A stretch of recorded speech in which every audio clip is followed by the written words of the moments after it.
I think we're ready to go here, so if you haven't silenced your cell phone like me, now would be a good time to do that. I'd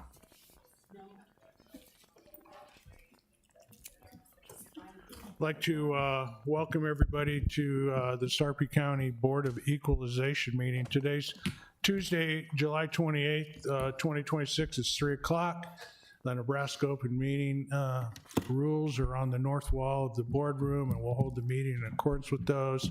If there's anyone from the public wishing to speak to the board on, really on just about anything, but any specific agenda item as well, you're encouraged to do that. We just ask that you come up and let Tabby from the clerk's office know that's your intent, and move to the front. Keep your comments concise and to the point. Today in attendance, we have all 5 commissioners. We've got our county administrator. We've got our county clerk over there. I see our county assessor and our county treasurer here as well. And if you would, please stand for the Pledge of Allegiance.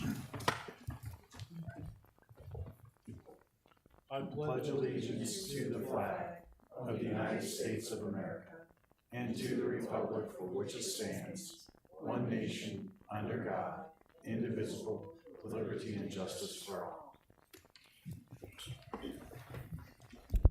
Okay, I'm gonna do a little audible here, and I'd like the commissioners to join me down here in front of the podium.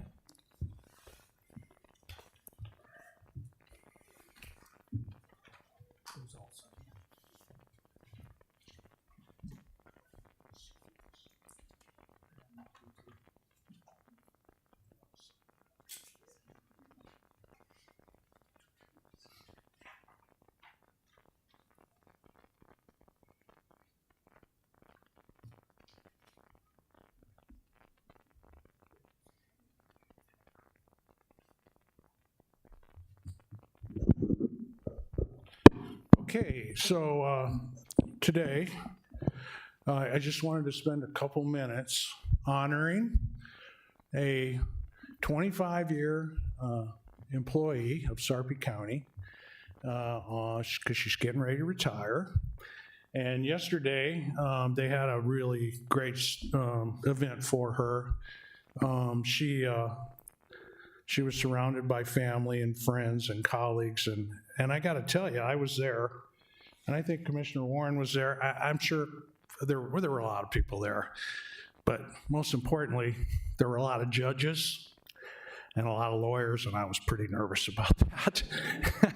You know, back in my younger days, I could be on the wrong side of the law for a time or two, and being around that many lawyers, I don't know how you did it, Barb Poussin, but she knows so many lawyers, and she really mentored and taught them the tricks of the trade and helped them through the court system. And I don't know, they made a comment, I don't know what it was. Was it 40,000 cases or 4,000?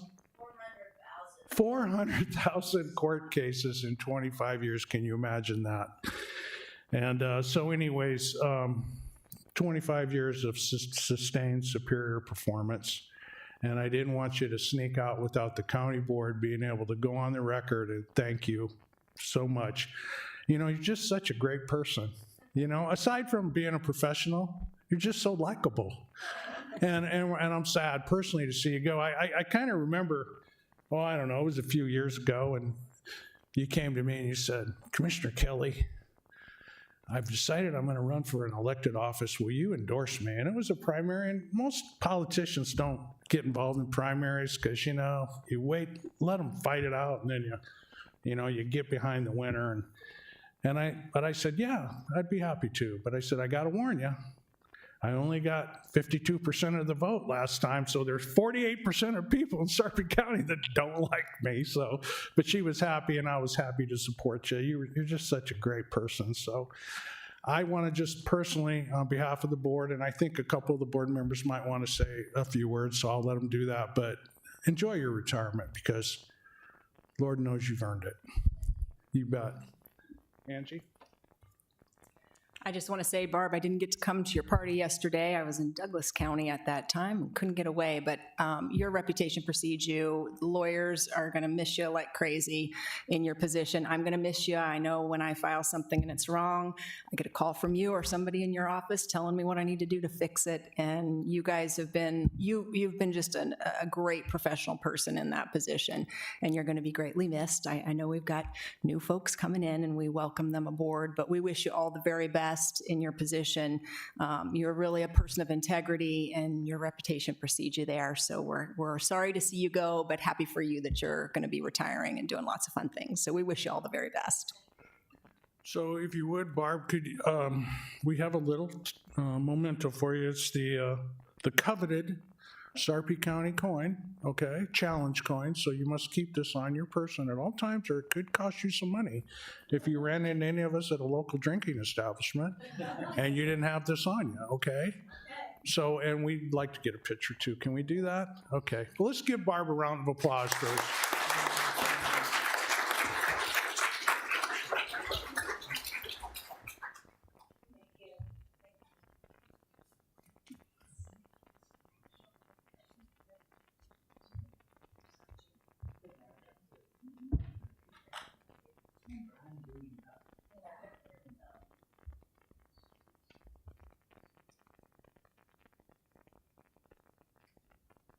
This didn't have anything to do with my budget.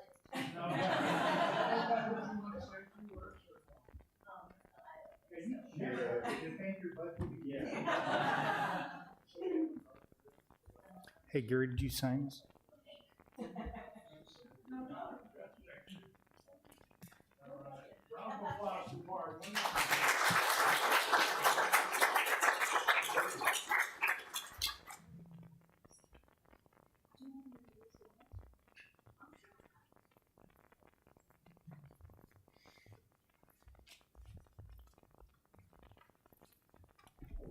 So thank you very much. That was very nice.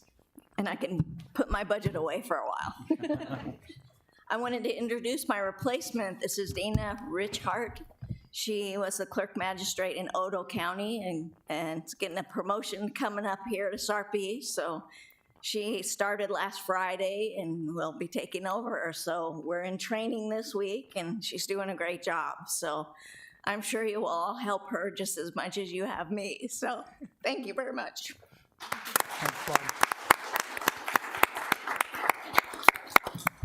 Welcome, Dana. We're happy to have you on board, and I'll appreciate your help when I file something that's wrong. So thank you. All right. Well, that was great. So on that happy note, let's get into the sad business of a public meeting here. These things are never exciting, but you never know. We're on the consent agenda unless any of the commissioners want to see an item moved to the regular agenda or take a motion to approve as published. There's 23 items. Motion to approve. Second.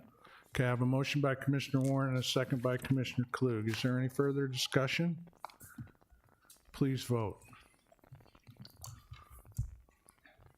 Motion passed. Okay, on the regular agenda today, we have several items. The first one is a request for approval of a motor vehicle exemption pursuant to Resolution 2026-195 from Form 453 for Tim Malia for a 2025 Toyota RAV4 protest. Requested to speak to the board. Is Timothy here? He's not here He today. is not. Okay. He withdrew his request to speak to the board, and so you can move forward with voting So on it. should we table it or? No. No, Tabby, can you chime in here? Yeah, he's fine not attending the hearing. Okay. Does anybody want to make a motion on this one? So move. Okay. Second. I have a motion by Commissioner Klug, a second by Commissioner Warren to approve the exemption request. Any further discussion? Please vote. Motion passed. Okay, 6.2 is a rejection of a homestead exemption, Form 458 for Terry Jura for Lot 3 Liberty, parcel 011599704. It was tabled from July 7th. Is Terry here? Okay, Does motion. anyone wants to speak to it, I think. Oh, thank you.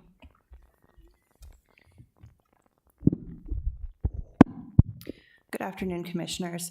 I did reach out to Odo County, both the Assessor's Office and the Treasurer's Office there. Mr. Jura did tell me that he attempted to file his application at the Treasurer's Office at the time that he paid his taxes. There is a record that he paid his taxes.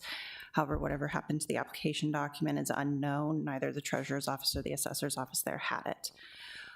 Because it was never processed in OTO, it's not something that we can transfer, and I do not believe that the Sarpy County Board could act on a clerical error of another county. So unfortunately, at this time, I don't have any options that I was able to find in the statute that would allow for an approval. Any questions for Annie? Thank you. Motion?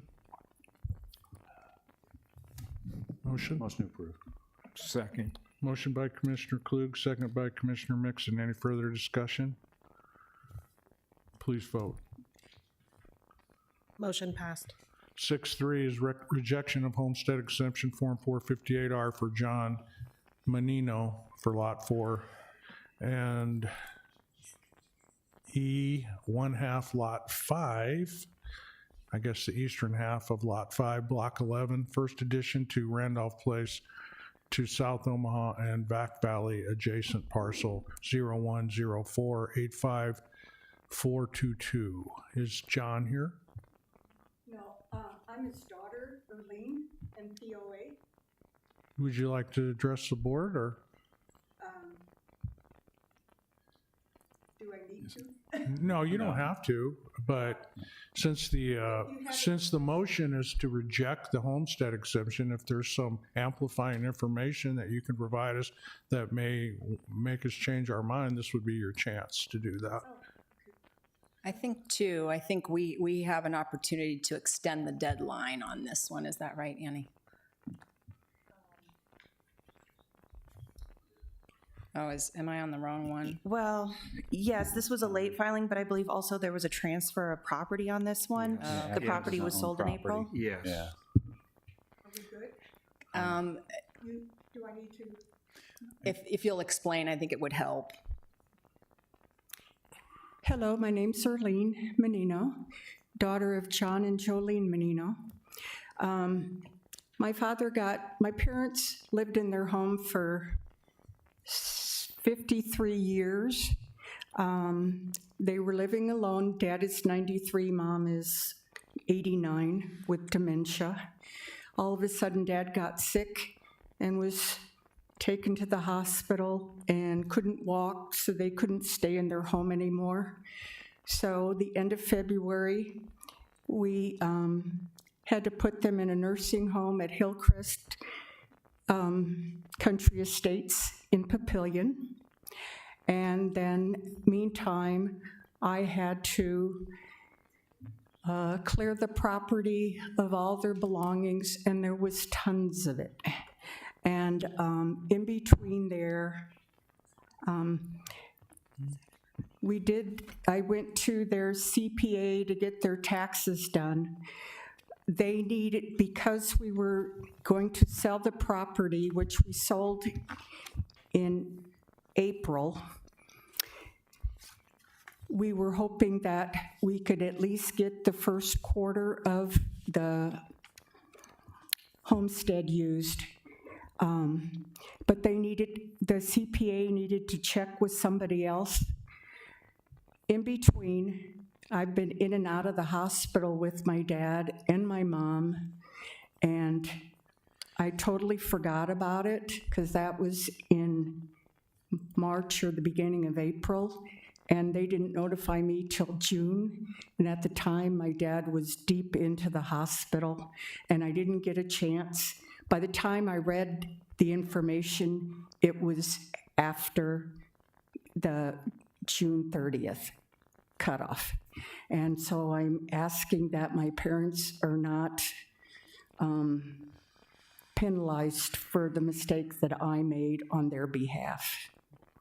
And the house has been sold, right? Yes, it was sold April 24th, And so we're just wanting that first part paid. Otherwise, I'll have to come up with the money for it. How much is it? I don't know. I have no clue. Yeah, I think probably in the sale, and Annie, jump in here if I'm wrong, but I think in the sale, they would have already dealt with that issue. Oh, Or Dan, I did jump not in know. if I'm misspeaking on what, so there isn't something that would be assessed against her parents at a later date. Is that accurate? Yes, so there wouldn't be something, it would have been in Already the taken care sale of? of the property, those issues would be resolved, and there wouldn't be a bill that later would come to your parents on that. Okay, so we're good? I think, correct. I don't think there's not something, and Dan, is there anything you want to add to that, or? I see that you're sitting there, so I'm just asking. No, it's just, when it came, it was a big envelope, and I get tons of calendars at that time. I just thought it was a calendar, and I didn't see it. We understand. I apologize. Could we ask our county assessor to come up and just, I think he wanted to amplify some points. Good afternoon. In this case, as we've already stated, the application was not timely filed and the home sold in April. The only path forward we have right now is if there is a new residence, they have until August 15th to transfer the homestead to that residence. I have the paperwork for that I can give to the taxpayer's representative to have that filled out, provided they did purchase another residence. And did your parents purchase another residence? Is that your question, Dan? Okay. Okay, so, yeah. the proceeds are going to them. Okay, okay. So even though the homestead is a rejection because it's beyond the time frame, but also mostly because they don't own it any longer, those issues would have been resolved in their sale. So it's not going to come up for you later. Thank you very much. Yeah. So I'll make a motion to approve the rejection. Okay, I have a motion by Commissioner Burmeister and a second by Commissioner Warren to approve the rejection of the homestead exemption. Any further comments? Please vote. Motion passed. Thank you for Thank you for out. coming. Okay, 6.4 is rejection of homestead exemption for Pamela Dowell for lot 175 Leewood Oaks, parcel 0106333529. Is Pam here? Any amplifying information, A Dan? little information on this one. There's two concerns. One is that the VA letter was not timely filed. The second, they didn't own the home on the first, and you have to own the home the first of the year. So there's really two strikes against that application. Okay, got it. Any questions for Dan? Motion, please. Motion. Second. Motion by Commissioner Mixon, second by Commissioner Klug to agree with the rejection of the homestead exemption. Any further discussion? Please vote. Motion passed. Okay, last item is rejection of homestead exemption form 458R for Maureen Clark for lot 25 Walnut Creek Hills, replat 3, parcel 0115777739. Is Maureen here? Dan? A little information on this one. The application was not timely filed, and we have no information as to whether it could have been for a medical reason. If it were a medical reason, the property owner could file that Form 458L and send it to the state to explain that what the medical concern was. So I was hoping the taxpayer would be here so we could provide that to them if they want to take that route. But we have no indication that it has something to do with illness. Is that something your office would follow up on with the taxpayer, or? No, not typically. It's if they ask about it, yes. You know, if we do contact them to tell them, hey, let's see here, this person had a homestead exemption prior years, so they received a pre-printed form that was mailed to them in February 26th, and then on March 26th, they receive a postcard reminding them to file. Okay, So gotcha. Any And- questions? We do have the ability to extend, is that right? Can we extend their deadline? If there's a medical reason. Okay, we don't know. Did they have an extension last year, or do we know? If I may, the board can actually vote to extend the deadline for filing to July 20th, as long as they didn't extend last year for the same reason. Okay. And I don't believe they did. This isn't a name that is familiar to me, but So if we approve an extension, will they be notified? I apologize. If we approve an extension, will they be notified of that? They'll be notified of your decision today, yes. Okay. And provided guidance on what they need to do next? Oh, the extension, basically, they've already filed their application. If you extend the deadline to July 20th, they still applied before that date, so it would just be approving the extension as well as the exemption, unless Mr. Pittman has any other reason, I believe, but on this one, it was just the late filing. Motion to approve an extension. Can I How long are do, we gonna extend it? July What's that? 20th. July 20th? No, wait. I'll second the August? motion. I think you can extend it to July 20th, and since it's they already were- been filed. Oh, I got you. It's good. So, Mr. Pittman, I have a question for you. You said that the original is mailed out in February, and then you said a follow-up is mailed out in March? A reminder postcard is sent to people who haven't filed. Well, actually, it goes to everybody. In March? Yes. Okay. Can I make a recommendation that you maybe send that out in maybe May instead of March? Because you're sending it in February, and then it comes back in March as a reminder. Maybe give that reminder, sending that out in May. A lot of times, what we're dealing with, I don't think anyone's trying to not file timely. We just have a lot of older citizens. I didn't mean to cut you off. I made a mistake. That postcard was sent out in June. Okay, January, March, April, May, June. okay, that makes June more- 26. Good. That makes more sense that we're doing that. But we're dealing with an older population in a lot of cases. And so on this one, I think what we're going to do is go with the extension here. And can someone with your office follow up with them? Okay. then? Okay, thank you much. Appreciate it. So I have a motion by Commissioner Warren to, Oh, Bonnie needs. Annie, so since they're approving the extension, can they approve the application today too? So it'd be a motion to approve the extension and approve the application. What she said. Second. okay, motion by Commissioner Warren, second by Commissioner Klug. Any further discussion? Please vote.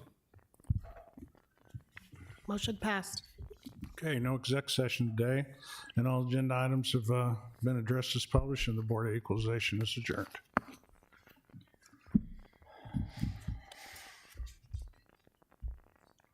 Okay, welcome to the Sarpy County Board of Commissioners meeting. Today is July 28th, 2026, 3:23 p.m. Nebraska Open Meeting Act rules are on the wall, and public comment is as previously stated for the Board of Equalization. Commissioners and administrator comments. We'll start with the administrator today. No comments, thank you. Gary?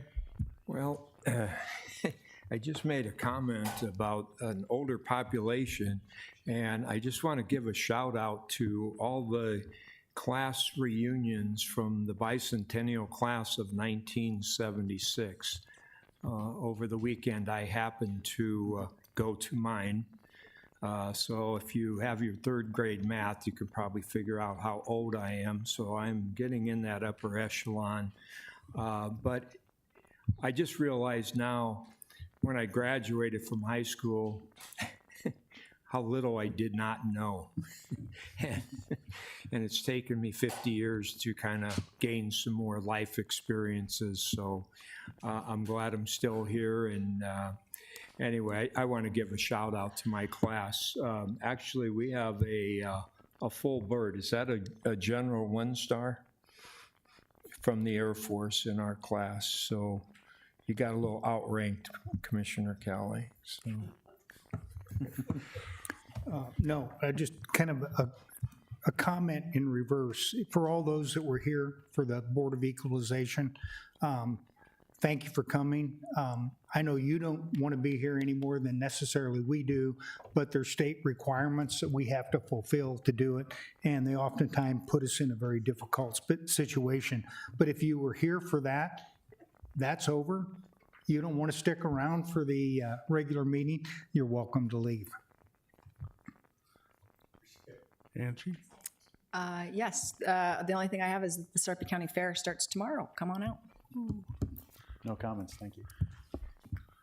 I was just going to say, it could be debated about how much you've learned in the last 50 years, Commissioner Mixon.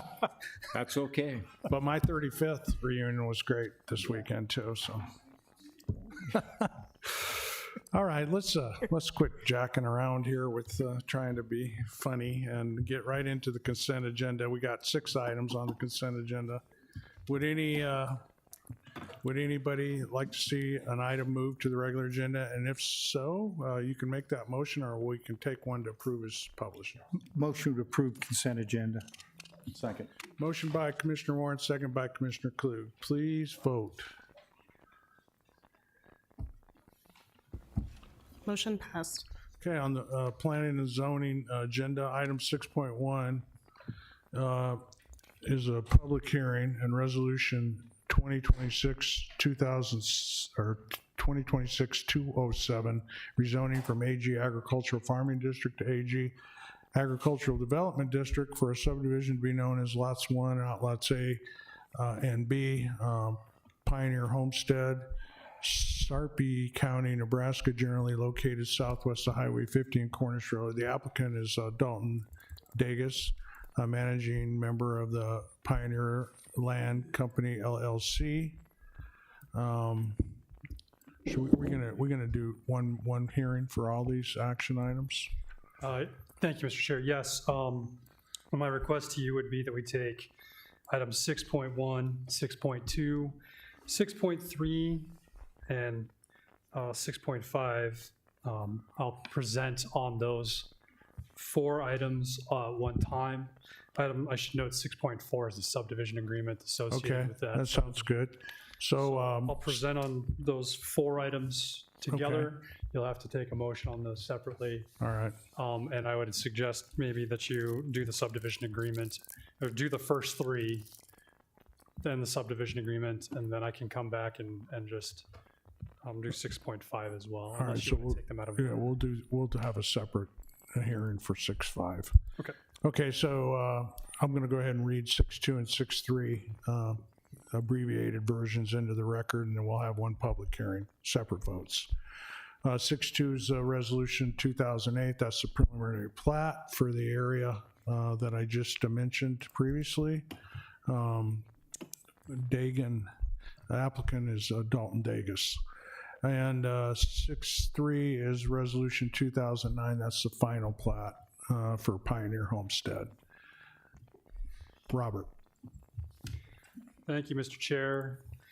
As noted, this is the preliminary plat, final plat, and rezoning for creation of 1 lot with 2 outlots located southwest of Highway 50 and Cornish Road, approximately 17.54 acres. Parcel currently has an existing single-family residence on the property, along with an existing farm implement and contractor sales and service. The land slopes from Highway 50 uphill towards the north to the west. The applicant is proposing to create one 10.016 acre lot comprising the home and the dealership, along with 2 outlots that will conserve the existing tree canopy north and west of the site. There are no additions or changes proposed or required to either the residence or the dealership that are included as a part of this request. The proposed AGD zoning is consistent with the future land use designation for the property. The lot meets the minimum lot size requirements. The outlots comprise 40% of the total site area and meet the conservation overlay requirements. There are no waivers or exceptions that are being requested or required as a part of this request.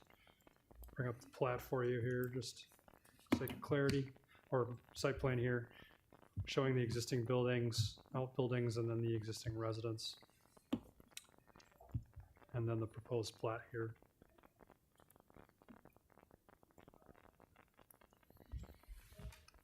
With specific regards to the special use permit that is required, the use on the site is not changing.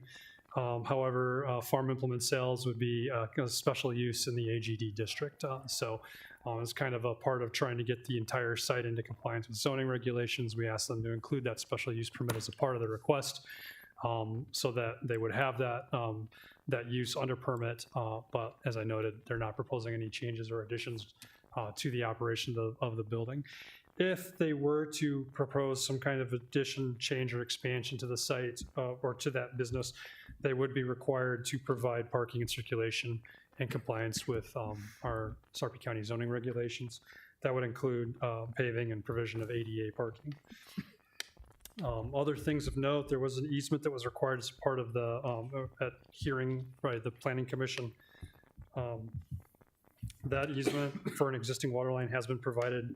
The ownership, use, and maintenance of that is being addressed as a part of the subdivision agreement.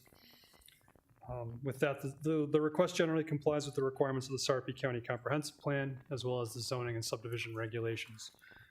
So staff does recommend approval of the rezoning from AG to AGD district, approval of the preliminary plat as noted in the recommendation report, and approval of the final plat. And then staff also does recommend approval of the special use permit to allow farm implement and equipment sales in accordance with the conditions that are noted in the recommendation report. So staff is available for questions at this time. Questions for Robert on this? Is the applicant here today? Did you want to address the board? You don't have to. Okay. This is a public hearing. And would anybody else like to come forward and voice a concern or support? Okay, I don't see anyone coming forward, so I'll close the public hearing and entertain a motion on the first action, which is the rezoning. Motion to approve 2026-207. Second. Okay, motion by Commissioner Warren and a second by Commissioner Klug to approve the rezoning from AG to AGD. Any further comments? Please vote. Motion passed. Okay, 6.2, Resolution 208, preliminary plat. Motion to approve 2026-208. Second. Motion by Commissioner Warren and a second by Commissioner Klug to approve the preliminary plat. Any further discussion? Please vote. Motion passed. Okay, 6.3, Resolution 209, approval of the final plat. Same motion. Second. Okay, motion by Commissioner Warren, second by Commissioner Klug. Any discussion? Please vote. Motion passed. Okay, item 6.4 is Resolution 211. It's the development agreement between Pioneer Land Company LLC and Sarpy County. Good afternoon, Commissioners. Nicole Spitzenberger, County Attorney's Office. So this is a development agreement outlining the terms for the development. Nothing too exciting in this one. It's a fairly small subdivision. So any questions for me? Questions for Nicole? Nothing extraordinary with this in a normal contract. Say that again. Is there anything extraordinary with this other than a normal contract? The only thing that's a little bit unique is we are getting into more and more declaration of deed restrictions. So we've got some outlots as the developments come through in conservation areas or environmentally sensitive areas, and that's a little bit unique in this one. But everything else is on par. Thank you, Nicole. Sure. Okay, Motion to approve. thank you. Second. Motion by Commissioner Warren, second by Commissioner Klug on the development agreement. Any further comments? Please vote. Motion passed. Okay, 6.5 is a public hearing and resolution 210 for a special use permit in AGD for farm implement and contractor equipment sales and service business on Lot 1 of the real estate described earlier. Motion to approve 210. Well, public hearing first. Does Oh, I'm anybody sorry. want to address? Robert, you got anything on this? Good. Okay, I'll close the public hearing now, Commissioner Warren. Same motion. Second. Motion by Commissioner Warren and second by Commissioner Klug to approve the special use permit. Any further discussion? Please vote. Motion passed. Okay, item 6.6 is a public hearing in Resolution 205, final plat of a subdivision to be known as lots 1 to 4, the Riva at Chalco in Sarpy County, generally located southwest of 156 and Giles. Applicant is Hubble Development Services, Robert LaRocco, Planning Director. Thank you, Mr. Chair. As noted, this is the approval of final plat application for a total of 4 lots to be located southwest of 156th and Giles Road on approximately 20.74 acres of flat, grass-covered, undeveloped property north and west of Chalco Hills Recreation Area. The applicant is creating a total of 4 lots. 3 of those lots are proposed for development with multifamily residential. Rezoning of the property from mixed use to RD 50 was approved by this board on January 13th of 2026, as well as a comprehensive plan amendment to reduce the intensity of the land use designation on the site from mixed use to medium and high density residential. Final plat was recommended for approval by the Planning Commission at the March 17th meeting, and the rezoning will become effective with the recording of the plat.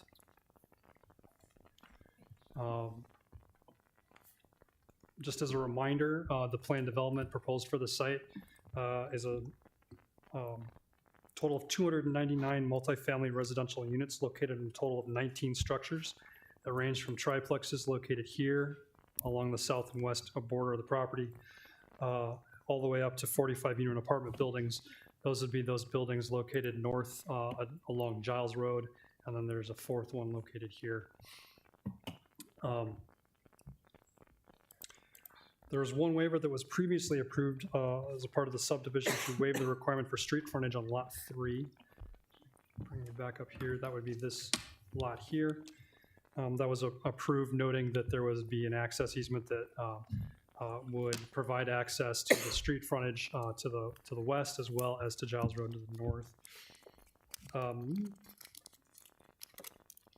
So that easement is being provided in compliance with the requirements of the preliminary plat. So there are no additional exceptions or waivers that are being requested or required as a part of this request. A couple of items of note: there was an updated traffic study that was provided as a part of the submission of the final plat application that did provide updated traffic numbers for the school year 2025. It was in the winter of 25 that they provided those numbers. And the developer is contributing to the installation of a traffic signal at the intersection of 159th and Giles Road. As of this presentation, the Planning Department has not received any additional calls or inquiries into this request. And the requested final plat generally complies with the requirements of the Sarpy County Comprehensive Plan, Sarpy County zoning and subdivision regulations. So staff does recommend approval of the final plat for lots 1 through 4 of the Riva at Chalco, and is available for questions at this time. Questions for Robert? One question. Obviously, over the last probably 7-8 years, the number of apartments has increased drastically. Is there a study out there that kind of shows that we're still kind of in the norm for those? Are we getting apartment heavy? I mean, what's the mix of, or is that something maybe we should take a close look at? I'll say that I am not aware of a study that's available at the Omaha metro area level that would evaluate whether or not where we're at in level with that. I can note that I'm aware of a recent study that was conducted by MAPA that noted we needed 30,000 apartment or new housing units in the city in the next 30 years. And that was a couple of years ago that study was done. So, you know, units are desirable right now. Okay, just kind of ask maybe if you'd give that some consideration, if maybe there's some sort of a study we should take a look at, and just to see if we're kind of getting out of balance. We can look into that for you, certainly. All right, thank you. Well, I would just think from a density standpoint, I mean, these are 2-lane roads. and you're adding a bunch of more traffic here, which is a great development. I have no issue with the development, but I think that probably any study we would undertake would also have to look at the density on the roads and the amount of traffic that's being created by multifamily complexes springing up all over Sarpy County. I know we just spent a lot of money out there with Connect Sarpy, but most of the upgrades were to Giles Road to the west of this area.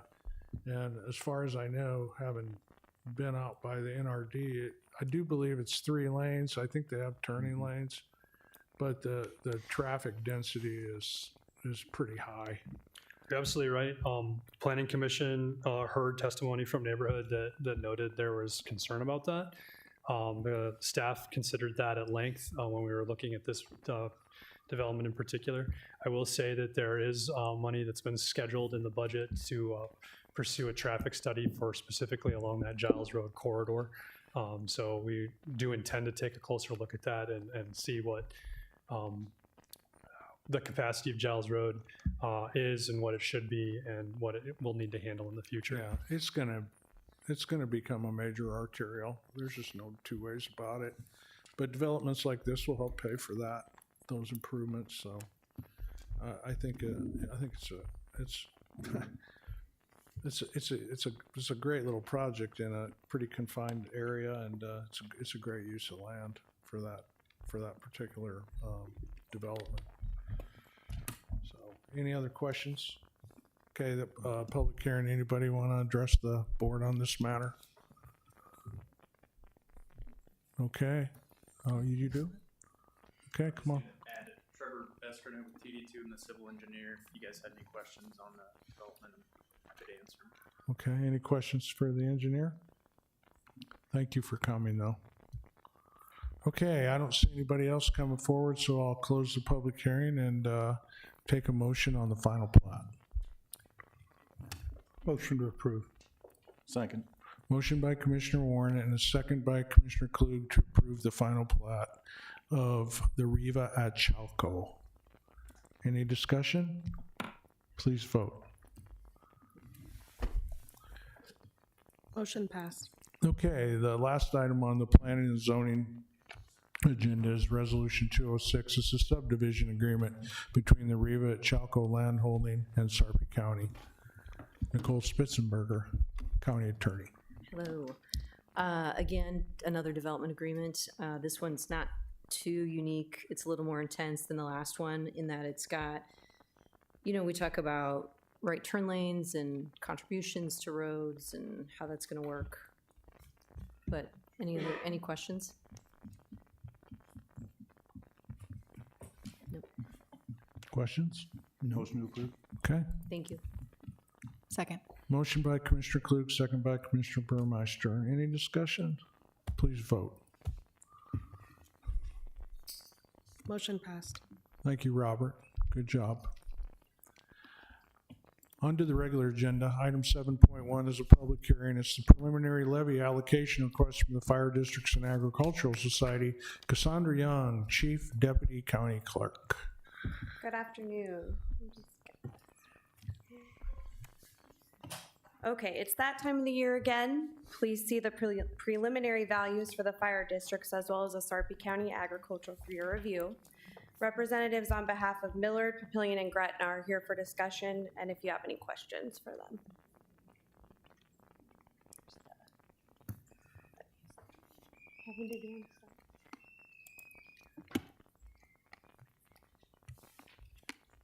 Good afternoon, Commissioners.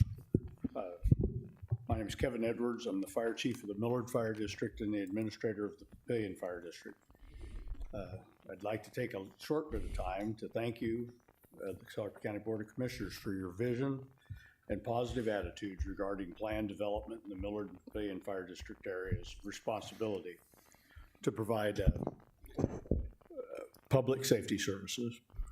Growth of the new development in the Millard and Papillion area is booming because of the efforts you've put into infrastructure improvements of roads, power grids, planning, and sharing of financial responsibility to make all the improvements that leads to steady and consistent growth is evident. The improvements to Giles Clear to Highway 6, 204th area are fantastic, well-engineered and constructed road that will carry the increase in traffic safely for years to come.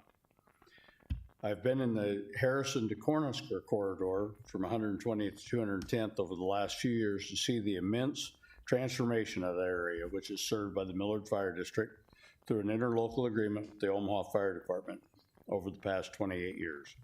The improvements to the public roads in this area are phenomenal. In the past, development would come to an area and then years later, road and infrastructure improvements.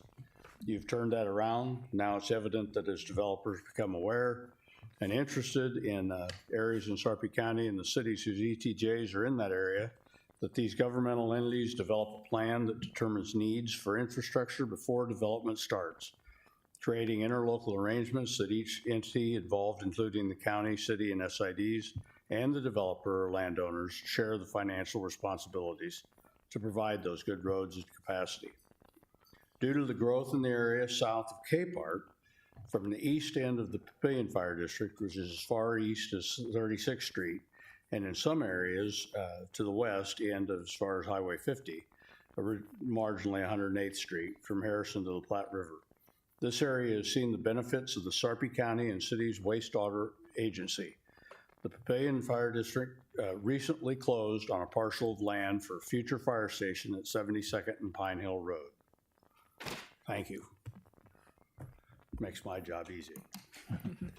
Now, let's see. Any comments or questions for Kevin? No, I was just going to mention, I think you just picked up some new apartments, right? Yeah, I did. And that road will probably need to be improved someday. This is, what I'm showing you here is a map. I thought it would be helpful for all of us to really visualize where these areas are. Everybody knows where Millard is, everybody knows where Papillion is, but a lot of times it gets lost into where the jurisdictional boundaries are. The first map here is of the Millard Fire District in Sarpy County. It's about 9 square miles, and it carries it. It's 2/3 of our value is in Sarpy County. The next map shows the Douglas County Fire Districts and the portion of the Millard Fire District that's in Sarpy County. When we started, right now, there's 14 square miles in the Millard Fire District. 9 of them are in Sarpy County and 6 in Douglas County. For a little historical perspective, in 1998, when we began the interlocal agreements with Omaha to provide fire suppression and emergency medical services in the area served within our district was 37 square miles, 15 in Sarpy County and 22 in Douglas County. The property tax rate for the Millard Fire District will be unchanged from last year at 0.105000. Preliminary property valuations, including both Sarpy and Douglas counties, have increased 5.62%, or $328 million, to a total of $6,180 million. 2/3 of our property valuation is in Sarpy County. The general and ambulance fund budgets will increase 6.15%, or $383,000, to a total of $6.6 million.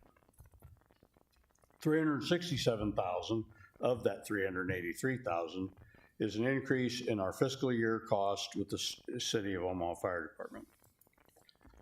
A financial resource that the Millard District has is state aid from a Mutual Finance Assistance Act, which is provided in state law that provides financial assistance to suburban and rural fire districts to offset property tax reliance and or fulfill needs of the districts without increasing the property tax levy rate. The act was enacted in 1998 and was the fruit of an effort started by former Millard Fire Chief Mike Deneen, myself, and 2 other Millard Battalion Chiefs, John Johnson and Greg Stouffer. Together, we helped then Senator Wickersham to produce State Statute 35-1201 that was passed in 1998, was amended in 1999 to increase the eligibility for large population fire districts like Millard. The assistance is calculated at $10 per person of an assumed population formula that was created in the Act. The maximum amount of assistance for any single fire district or group of fire districts, which would be called a mutual finance organization, or MFO, is $300,000 per year. The Millard Fire District has applied to the state treasurer who manages this program each year since 1999, when our assumed population was then over 30,000. Of all those years, Millard has qualified for the assistance all but 5 years, when annexations caused our assumed population to drop below 30,000. The assistance we've received since 1999 is $6.7 million, including the assistance we will receive this fiscal year. This assistance this year reduces our tax levy request by 1/2 cent. And that's Millard. Any questions? That's good. Okay, I know and there then, for a while, Kevin, we were concerned a little bit about the percentages for fire prevention in Sarpy versus Douglas. Have those kind of balanced out? No, in fact, I'm glad you brought that up. I'll begin negotiating the next 10-year agreement. The current one runs out in December of 2027. And I'll be negotiating in January of 27, hopefully to have it done by May, so that when we get to the asking in the 27, 28, we'll know what 28's costs are. Because of the efforts that you folks took on our behalf to have equity with us and Elkhorn and things, I believe, and the information I've collected over the last 10 years, I believe that we'll be able to make a significant reduction in that cost. Okay, in the negotiation, if you need any help from us, please let us know. We will. Thank you. In fact, They did give you a reprieve on. yes, they dropped us from 13.6 to 10.8. Yes. And that's where But Elkhorn was still like at 7 or something. yeah, they're like 6.5, Elkhorn. But they'll be coming up in 27, Well, right? actually, we probably both should go down, Yeah. but on the information that I have. All right. But yeah, thank you very much for that effort too. It was helpful, very helpful. The area, let's see here, oh yeah, this, I forgot to show you this. Kevin, if you can go back to that map, I'm sure a lot of people look at it, and if you wonder why it's so jagged, and it's put together by committee. Right, well, yeah. Actually, in 1949, when fire districts were formed, allowed by state law, every farmer, landowners, could join a fire district. And they joined whichever fire district it was in the community that they did business with. Right. The grain elevator was in Millard, that's where they did business with, that's who they joined. And so they were kind of jagged and goofy around because it was the landowner that got to choose what district they were in. And then, of course, they're so jagged now, they were a little more continuous, but annexations that removed things from our district. This last page that's in here, we get it turned around, it's really small. That is the formula that determines what your assumed population is. And that one, as you see, I've got it underlined. Our population is 36,137 people, I think. And then we do qualify. The formula sheet always says we don't, but because we're over 30,000, we qualify. We'll get $300,000 in regular aid and another $10,000 in aid to being a participant in the program. And then the last page shows all of the aid that we've received since '99 to and through, including this fiscal year that we'll qualify for. And you can see that there are some years it was less, and that's because it was prorated. The amount of funds that were allocated were less than what the applications were. And then the last 4 or 5 years, I guess 5 years, I calculated what the levy was, what that amount of money is worth in levy. And of course, it's going down because our value is going up. But that shows that. Then, let's see, we go to the next page.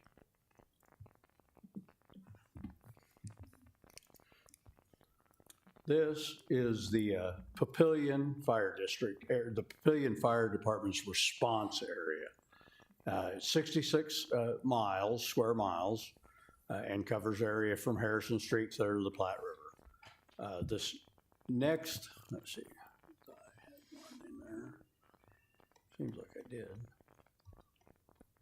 But anyway, but the district itself is about 49 square miles of that 66. So that shows how much of that is.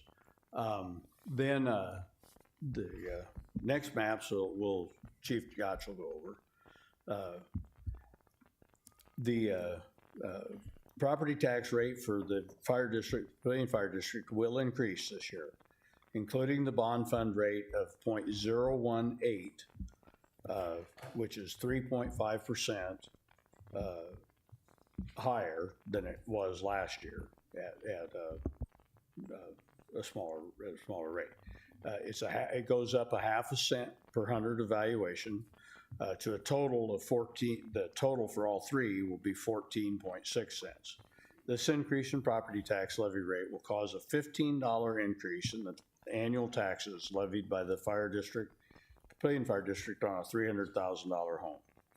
Preliminary valuations have increased 9.12%, or $440 million, to a total of $5,270 million. The general ambulance and bond fund budgets will increase 11.55%, or $731,000, to a total of $7,071,000. $514,000 of that increase is in fiscal year 26-27 operational costs of the Papillion Fire Department. The bond fund increase will be $350,000 to accommodate a 10-year limited tax note annual payment of $129,625 for the purchase of the parcel of land at 72nd and Pine Hill Road, with the current Papillion Fire District bond issue, which has an annual payment of $358,000. The district will set aside in the MFO's Capital Purchase Reserve Fund an additional $46,000 and contribute an additional $48,000 to the combined bond payment fund. Papillion, La Vista, and La Vista have current bonds outstanding for past fire station and apparatus purchases. The final La Vista bond issue payment will be in December of '26 and totals $390,000. So that'll drop off in the next year. A single fire district must have an assumed one of the things that I wanted to comment about that state aid is that I talked about earlier. A single fire district, Millard is the only single fire district in the state that applies for the aid and it gets it, but Papillion could be. They must have an assumed population of 30,000 or more to qualify for state-funded financial assistance from the Mutual Finance Assistance Act. And it has to be the population just in the fire district. This year's application shows that the Papillion Fire District is 212 people away from qualifying for the $300,000 in assistance. Barring any unforeseen reduction in the district's assumed population, will qualify for that assistance next fiscal year. And the thing that affects that is annexations, because it removes people from the pool of the population in the county outside of the cities. So, but anyway, thank you for your time, and I'm glad to answer any questions. So the bond and the ambulance, they don't count against the county's. No, the ambulance does. The ambulance is general fund money. It's just in state statute, we're allowed to levy a tax for the general fund. We're also allowed to levy a tax for ambulance So services. that's general fund. Right, and You it is just break it out. So right. I break it out, and I think I'm the only district in this area that does. And we did that years and years ago. So even though your levy went up per $100 just very slightly, it's mostly to cover the cost of the new fire station that you're going to build on? No, oh, yes, that is. It's for, what the increase was for was to purchase the land, take a 10-year note, and then do planning and things like that for building. Thank you. And that sort of thing. I'd like to ask Chief Rob Gotch to come up and explain the next two items on this map thing that we put together.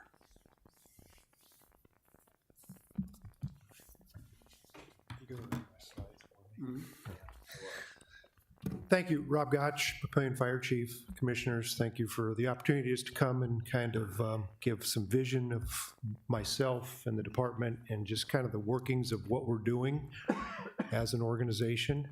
So I'm thankful for the opportunity. These two maps that I want to show you is when I first came into this position 3 years ago, I didn't realize the amount of growth potential that Sarpy County has, particularly with Papillion Fire. And so as we're growing, as we're looking at placing fire stations, it becomes pretty strategic as where we need to put these. Developers are very quick to develop their land, sell to people, and so we have to be on top of that right away. So as we were kind of planning where we need to grow our next fire station or buy land in the fire district, Kevin was very helpful in that. I'll just kind of show you, this is a heat map in 2015, and the darker the red and the yellow shows you where we're responding to. Doesn't seem significant, 3,200 calls within 2015. And now you look at last year, and those spots are getting larger. Our call volume is reaching 6,000. So when you look at, of those 5,600 calls, 80% of those are EMS related. So when you think about transport, you think about ALS services, those things become impacted greatly as those call volumes grow, as we expand as a department. So just to give you some numbers, we're averaging about, right now within the first 6 months, so last year we averaged about 470 calls per month. My kickoff point of when do we need to make changes due to growth, add more medic units, is about 550. Just in the first 6 months of this year, starting January 1, we're averaging about 550. Now, we have peaks and valleys. Summer's a little bit bigger. Sometimes in the fall, things slow down. But we're going to reach that 6,000 goal very quickly. And so watching those numbers, seeing our growth, as you see here in these maps, become important to us. And so that's why we want to build stations. And we're in a certain situation where Kevin was showing you with Millard and annexations, because of the MFO, because of the city of La Vista and their growth issues, Papillion, their growth, fire district. I'm kind of dividing in areas because I'm in the middle. I don't have a boundary of a river or a county line so much, but you have growth where these cities are picking up these pockets, and now that becomes a responsibility of us. And I'll give you some vision there of what I want to do to kind of help with that too, because it impacts resources, especially if you annex areas that are already developed. You just increased your call volume by 100 easily within 1 month. So it's like, well, impacts those resources quickly.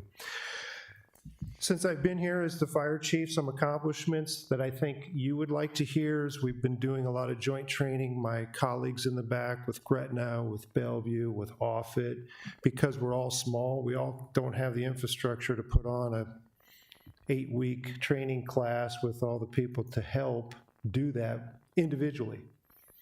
But we come together, and that has just been extremely helpful. The last 3 or 4 candidate classes I've worked with Bellevue.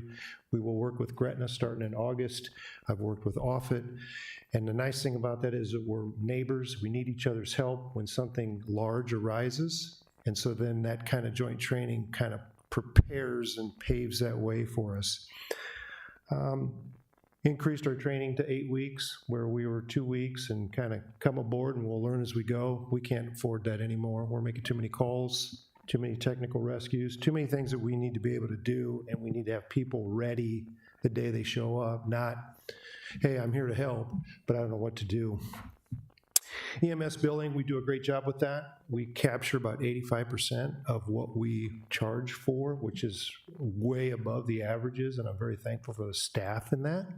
Offsets my budget by 1.5 million. So I'm sure you like to hear that, but also too, it's just, we're getting those funds because it does help sustain other areas that we need to impact. We have a new training facility. We started the Sarpy County Dive Team with Sarpy Sheriff and various groups within Sarpy County. Also within my budget, I'm increasing the complement by 6 just because we're growing. We need to get people coming in and being ready, and because the whole area is looking for the same folks. We didn't deal with this 20 years ago. We're dealing with it now. Gretna's looking for people, Bellevue's looking for people, I'm looking for people, and they're all the same folks in Omaha, Lincoln. And I want to see people in the fire service. I don't care what department they land in, but you're always constantly looking for those folks. And so it is a challenge, but I think we have a culture. I like the working together with other organizations, particularly in Sarpy County. We're trying to help each other out because we're all under the gun. We're all losing people, gaining people, back and forth.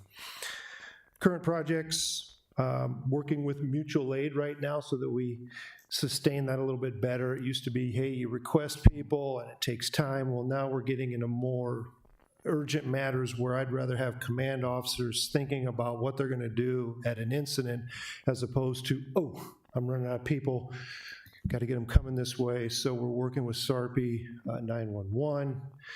The first step is our water task force because of the rural. Because of special equipment, no hydrants out in those areas, you have to get those folks coming now. And so we're working through that, and I think that's just the beginning of Gretna needs help. It's an automatic dispatch. Let's get people where they need to be so that we can assist and support one another. The additional station down there off of 72nd and Capehart, I'm looking forward to that.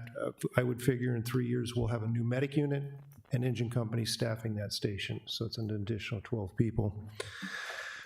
And then we're looking at some supervisory positions because EMS is 80% of what we do.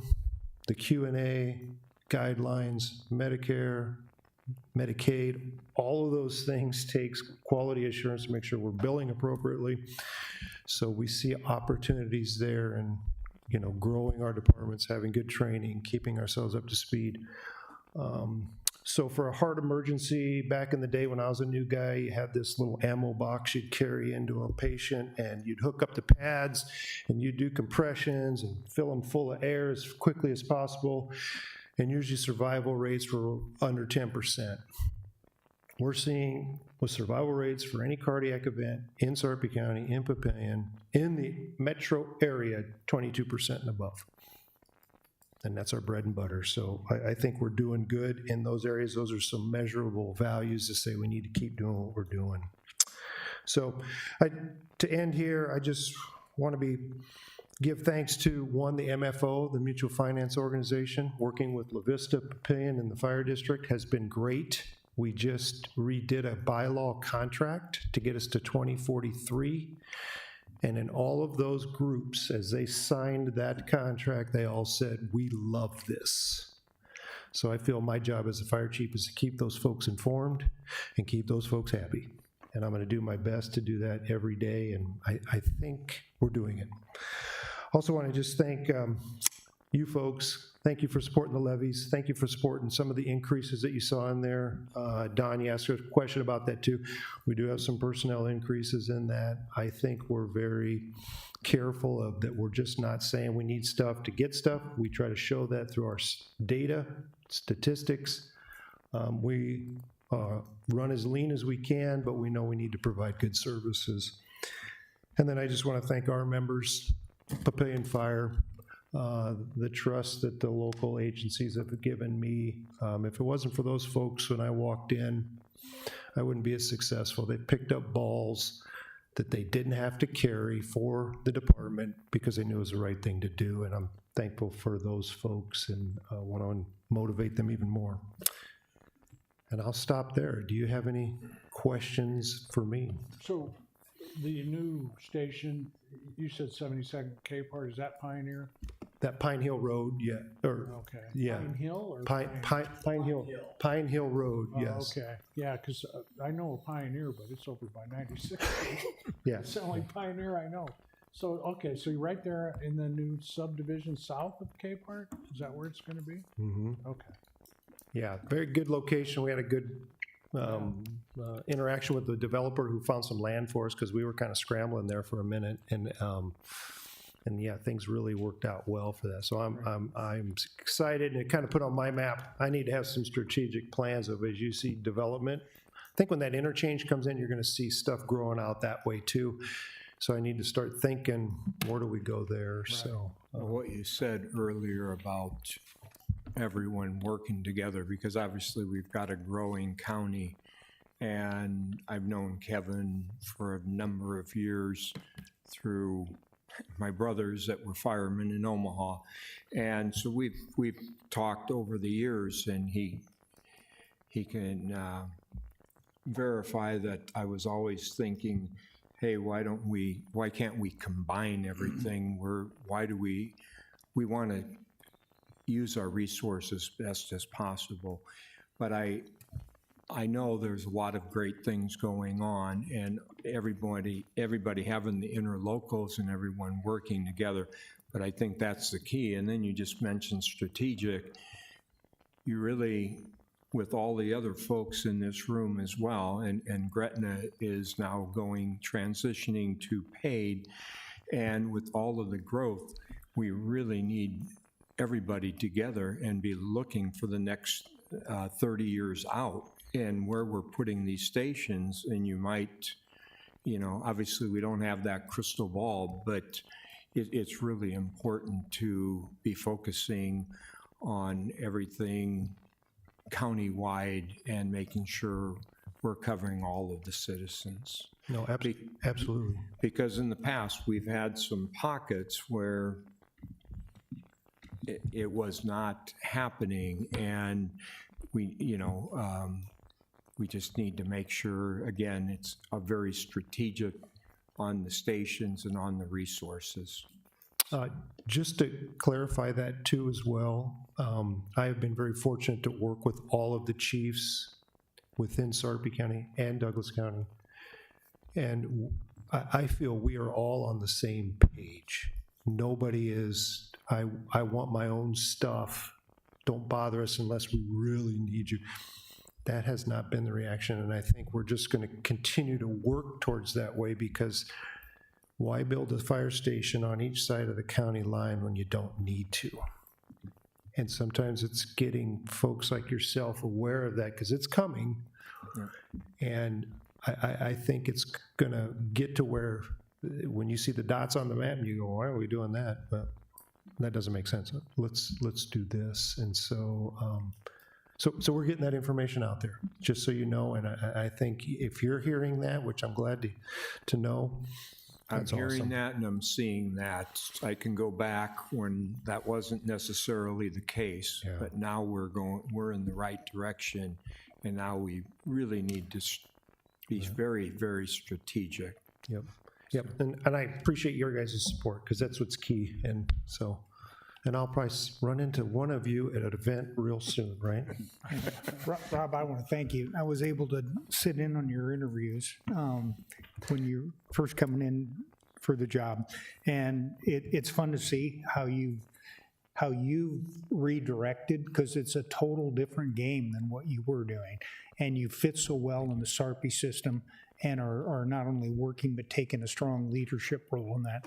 Thank you. Well, Jim, thank you for that. And I have good people, and these are all good engagements, so it's all good. Yeah, thank you. Thank you. All right, thank you guys. There's one additional thing I want to discuss just briefly. I started for the Millard Fire District working as a firefighter in 1988, and promoted to battalion chief, and then we did our deal in 98 where we merged into the city and stuff, and I spent 20 years with them, and here I still am. But I do have a little bit of a succession plan. And I'd like to introduce Steve Swan. Come up. Yeah. Both the Millard and the Papillion Fire Districts have hired him to succeed me. He is I want to tell you a little bit about him. He started his fire service career as a cadet in March of 1990 for the Millard Fire District. He was still in high school. And in January of 95, he was hired by the Elkhorn Fire District, their city of Elkhorn, actually, their fire department. About 16 months later, in 96, Millard hired him. Obviously, in 98, he started in Omaha. And then in 1998, he became a certified paramedic. He was a firefighter when we merged over. In October of 2004, he was promoted to captain. And in October of 2017, he was promoted to battalion chief. And he spent about a year as the EMS battalion chief in Omaha. And for 9 years now, he's been Battalion 6, which works out of the fire station at 167th and S, and covers most of the Millard Fire District. And he works directly with Gretna and Bellevue and Papillion and stuff on joint trainings and things of that nature. He has another year. He'll retire at the end of 27 from the Omaha Fire Department with 30 years of service. And in January of 27, he'll come on board with Millard and Papillion both and learn and stuff. And he's always been very interested in government stuff. And so we'll do that for a year. And then in January of 98, he'll take over and actually do the task. I'll stay on for another year to watch and be there as a resource. In December of 1998, I'll retire fully from Millard, and Steve will take over for full time. You wish it was 1998, but it's 2028. Yeah, or in 2028, yeah. But at any rate, and then Papillion, he'll take over there as the administrator. Papillion is going to keep me on at a reduced role to help with the financing and construction of that new station, wherever it may be at 72nd Pine Hill. Something may pop up that it needs to be somewhere else, but there will be one there, and stuff. So I'll do that because and teach Steve, show him to the right people that can do financing and those sorts of things. But Steve might want to say a little something. If he does, great. I already heard keep it concise. So I'm excited for the opportunity and nice meeting everybody. Welcome aboard. Welcome. So I was with Gretna for 40 years. I apologize right now because mutual aid used to be, you gave the mutual aid guys kind of the bad jobs, and I'm sure I've given those to you. I don't remember if you did. Don't hold it against me. Okay. So I know I did with Deneen when he was on. So. Well, I'm pretty impressed, Kevin. You know what you're doing for the next 3 years. I don't know what I'm doing for lunch tomorrow. Several years ago, both boards started to say, what are we going to do if you die? And I said, well, I was kind of thinking about retiring first. Is that all right? And they said yes. And so then they gave me the ability to do this. Welcome aboard, guys. Thanks.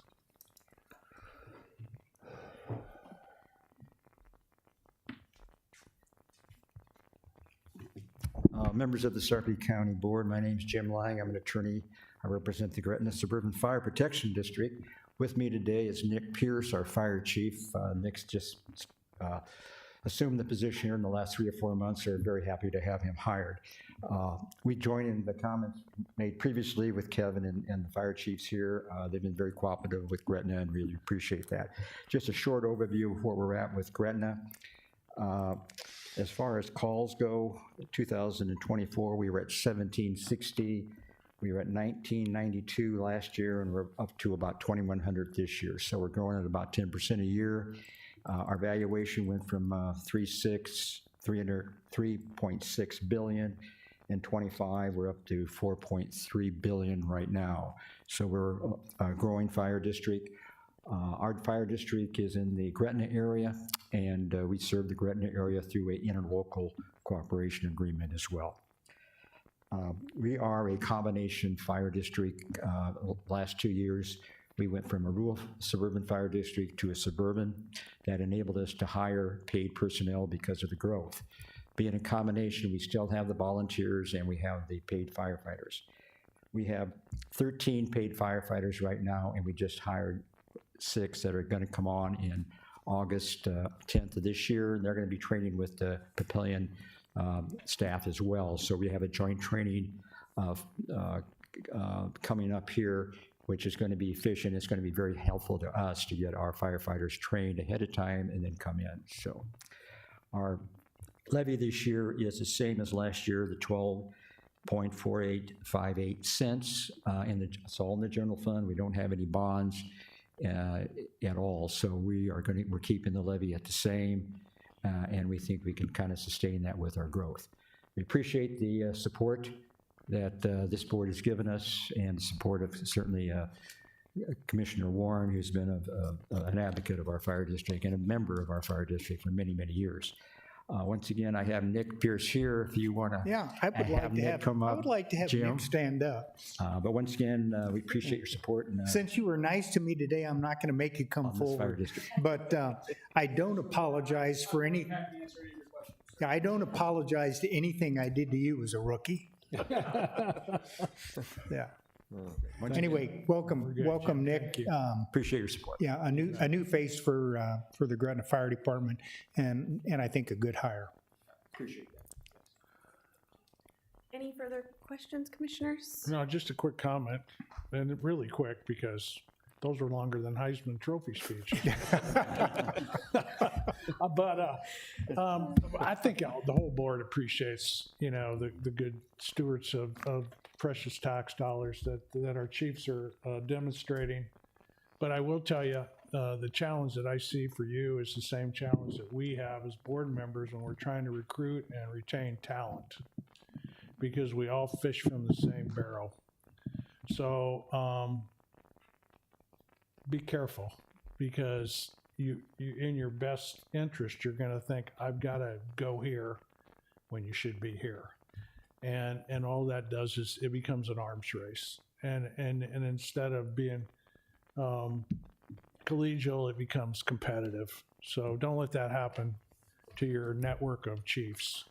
Work together, make sure you can find, retain, and train the best staff that you can, because the competition's tough out there. And if it wasn't bad enough in Sarpy County, it really gets complicated when you throw in the metropolitan area and everybody's competing for the same resources. So that'll be a challenge you'll have to keep a close eye on. But just looking at the levies overall, it's very clear to me, even though the valuations are going up, that you guys are doing what you're supposed to be doing. And that's being good stewards of the tax dollar and providing exemplary services to our citizens in their time of need. So thank you for that. Okay, thank you. Okay. Close the public hearing, Don? Yeah. Anybody want to address the board? Any last comments? Alibis? Okay, then. We're going to close the public hearing, and there's no action today, right? Okay.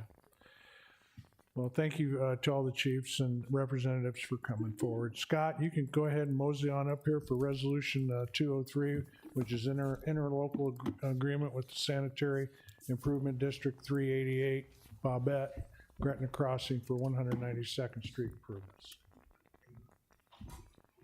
Thank you, Commissioners. I do have a map on here, but maybe I'll just talk through this, and if you have any questions, I can go to the map. SID 388 is a development on the southwest corner of 192nd and Highway 370. As you know, we're improving 192nd Street from 370 down to Cape Hart Road to connect to the new interchange. This development, I think it's titled Gretna Crossing, and has been platted through the city of Gretna. As part of our road policy, we do require that they contribute towards the costs of the road. They'll contribute to 192nd and 370 traffic signals, 1 lane of 192nd Street, and then 192nd and Acorn Drive traffic signals once that's ready. With that, I'm happy to answer any, and their total contribution is about 1.2 million based on estimates. I'm happy to answer any questions. Questions for Scott? Motion to approve. Second. Motion by Commissioner Warren, second by Commissioner Klug. Any further discussion? Please vote. Motion passed. Okay, Resolution 213 is an interlocal cooperation agreement with Sanitary Improvement District 383 Woodland for the same road. Scott? I have to say that I'm going to abstain from participating or voting in this matter. I'm going to partner at Croker Huck Law Firm, and one of the attorneys in our office represents this applicant. SID 383 Woodland, it's a development along Giles Road and 192nd. We improved that area with the Connect Sarpy West Giles project. As you know, right south of this development, they're building a future NRD dam site, so really nice area. I'm not sure the timing on the dam site, but this development is occurring. They'll contribute towards 1 lane of 192nd Street, 1 lane of Giles adjacent to the development, and then if there's any signalization that ever needs to happen at 192nd and Giles. With that, happy to answer any questions. Questions for Scott?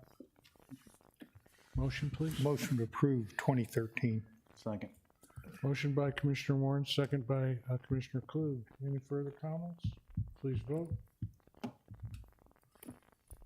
Motion passed. Okay, 7.4 is Sarpy County Correctional Center Jail Tour with the Corrections Director, Joe Martin. Do we need to put the board in recess for this? No? Okay.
don't take any action.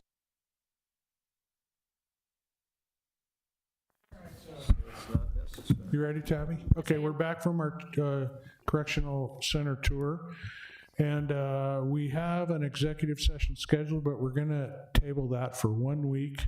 So all agenda items having been addressed as published, the Board of Commissioners is adjourned.